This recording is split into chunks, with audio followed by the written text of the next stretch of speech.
Hello दोस्तों। Welcome to professional tax पर। तो आज ये अपन बड़े हॉट टॉपिक पे बात करना चाहते हैं कि how businessman convert their black money to white. पहली बात, ये बिल्कुल भी एडवाइजेबल नहीं है। ये सिर्फ एजुकेशन पर्पस के लिए मैं आपको बता रहा हूँ। ऐसा मैंने देखा नहीं, बस मैंने सुना है। तो आप समझ रहे हैं, तो मैं आपको उसी तरह से चीज़ें बता रहा हूँ। अब आप सबसे पहले क्या होता है, ब्लैक मनी क्या होता है? अगर आप इंडिया में हो, आपको पता है टैक्स रेट क्या है, तो आपने ये टर्म जरूर सुनी होगी, ब्लैक मनी। ब्लैक मनी वो इनकम है जिसको आपने रिपोर्ट नहीं किया, या फिर आपने उस पर इनकम टैक्स पे नहीं किया, और अगर बहुत ही इजी शब्दों में कहूँ तो 2 नंबर की इनकम जो कहीं पे किसी को नहीं पता। ठीक है। अब आ, ये क्यों, क्या होता है क्या नहीं होता है, इसमें आपको बताता हूँ। सबसे जो मेन रीजन है इसका ना होने का कि टैक्स रेट इंडिया में बहुत ज्यादा है, इसलिए। और लोगों को कुछ ट्रांजेक्शन भी करनी पड़ती है इलीगल, तो इसलिए। अब बात आती है कि क्या ब्लैक मनी क्या है क्या नहीं। गवर्नमेंट को इससे फर्क नहीं पड़ता कि आपने क्या वर्क किया, चाहे वर्क लीगल है इलीगल है, अगर आपने उस पर टैक्स नहीं दिया तो वो ब्लैक मनी की कैटेगरी में आती है। ठीक है। अब आप सोच रहे हैं कि आप इलीगल करके और उस पर टैक्स दे देते तो वो वाइट मनी हो जाती, नहीं, वो एक अलग चीज़ है। वो अलग टॉपिक है, बट इनकम टैक्स को आपने टैक्स दे दिया, वो आपको फ्री कर देगी। फिर आप जानो और डिपार्टमेंट जाने। ठीक है। तो आज अपन देखते हैं कि अब क्या करते हैं कि लोग ब्लैक मनी को व्हाइट मनी में भी कन्वर्ट करते हैं। उसमें क्या होता है कि वो उसको कोशिश करते हैं कि प्रॉपर एक लेजिटिमेट बिजनेस के हिसाब से उसको शो करें, और उसको प्रॉपर्टीज वगैरह में इन्वेस्ट करें। और जिससे क्या है कि थोड़ा सा रेट्स वगैरह स्क्रूटनी वगैरह इनका कोई इशू ना है। और सपोज अब आप इनकम दिखाओगे तभी तो आपको बैंक लोन वगैरह फंडिंग वगैरह मिलेगी। तो ये कुछ 7 मेथड है जिन्होंने लोग करते हैं और मोस्टली फंस जाते हैं। वो फंस जाते क्यों है, मैं आपको सारी बात बताऊंगा। आप वीडियो में बने रहे, आपको चीजें समझ में आएगी। सबसे पहले जो अपना चाहिए था, इनडायरेक्ट टैक्स जीएसटी में चलता है बोगस केस से। लोग क्या करते हैं कि एक्चुअल में सेल होती नहीं है, पर जस्ट एक इनवॉइस वगैरह के लिए कि लाइक वो बैंक में पैसा जमा करा सकते हैं, उनके पास कैश होता है काफी। वो क्या करते हैं, 5% रेट या फिर 2.5% जो स्टोन्स वगैरह में लगती है, और गोल्ड वगैरह में तो 3% रेट लगती है। तो क्या करते हैं, एक बिजनेस शो करते हैं। उसमें वो कैश मैसेज शो करते हैं कि हमने कैश में चीजें सेल करी। और उसमें अच्छा मार्जिन रखता है। अच्छा मार्जिन मतलब 100 रुपए की चीज को परचेज करके वो 1,000, 4,000, 5,000 रुपए में बेचते हैं। तो उनके काफी अच्छा मार्जिन होता है, और जो पूरे पे जीएसटी लगता है 3%, 5%, कोशिश करते हैं वो कम से कम पे करें। तो इस वजह से वो ऐसे शो करके उनका जो ब्लैक का पैसा है उसको वाइट कर देते हैं कम रेट में। अगर वो नॉर्मली करे तो 30%, 40% भी एक अलग चीज़ है, या फिर आप नॉर्मली आप करोगे तो 18%। पेलेंटी वेलेंटी काफ़ी चीज़ें लग जाती है, इसलिए कि ये मेथड है। दूसरे क्या करते हैं कि वो शेल कंपनीज बना के और उनमें जैसे शेयर कैपिटल वगैरह इंक्रीज करना है, या फिर उसको एज अनसिक्योर्ड लोन देना।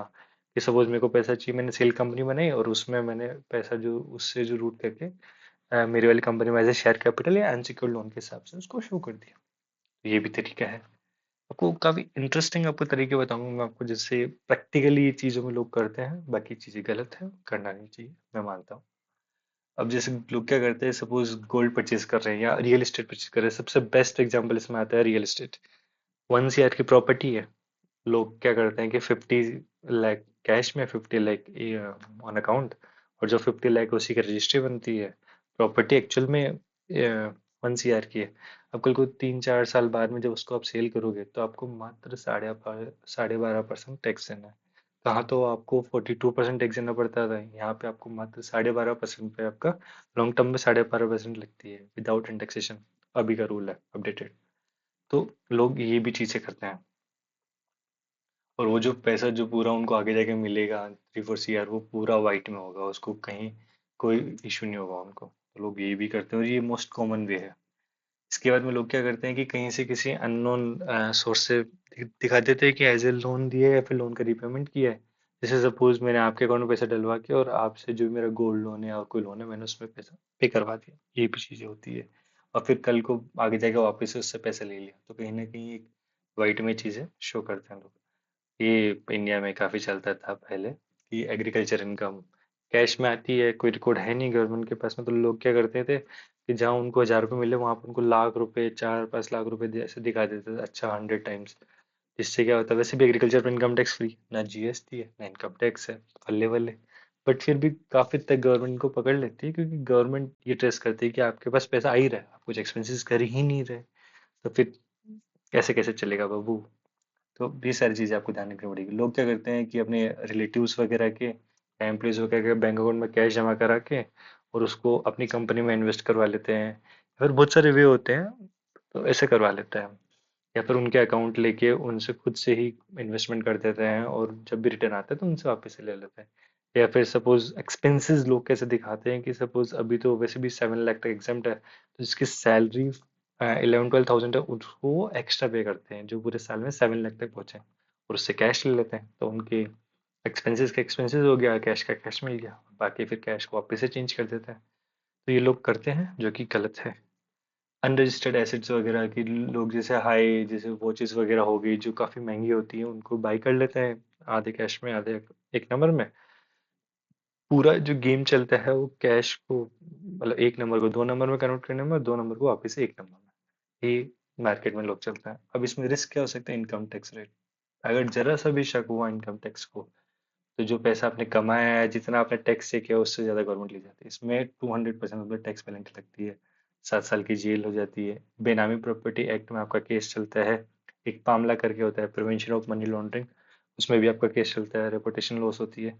तो इसमें इन चीज़ों को अवॉइड करना चाहिए। अपने क्या रोल होना चाहिए, आप उनको लीगलाइज वे बताइए, आप उनको एजुकेट कीजिए कि देखो अगर आप ऐसा करोगे तो आप होशियार हो, तो गवर्नमेंट आपसे भी ज़्यादा होशियार है।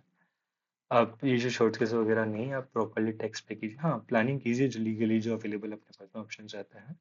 और प्रॉपरली आपके आईटीआर वगैरह में आपके प्रॉपरली एसेट्स वगैरह पूरे शो कीजिए। और अगर आप जैसे स्कीम्स वगैरह भी आती है, विश्वास से विवाद। हम्म।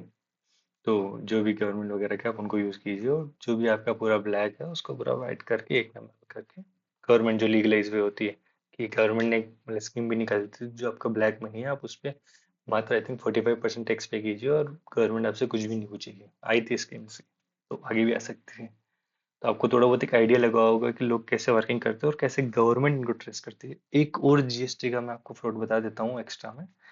लोग क्या करते हैं, जैसे ये जो सीमेंट वगैरह जो रहती है, या फिर जो मतलब स्टील रोड्स वगैरह रहती है, ये क्या मोस्टली कैश में बिकती है, क्योंकि जो घर वगैरह बनाते हैं तो ये लोग क्या करते हैं कि कैश में उनको बेच देते हैं।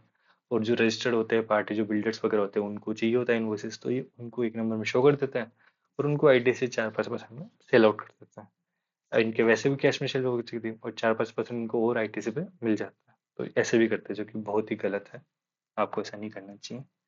Thank you so much.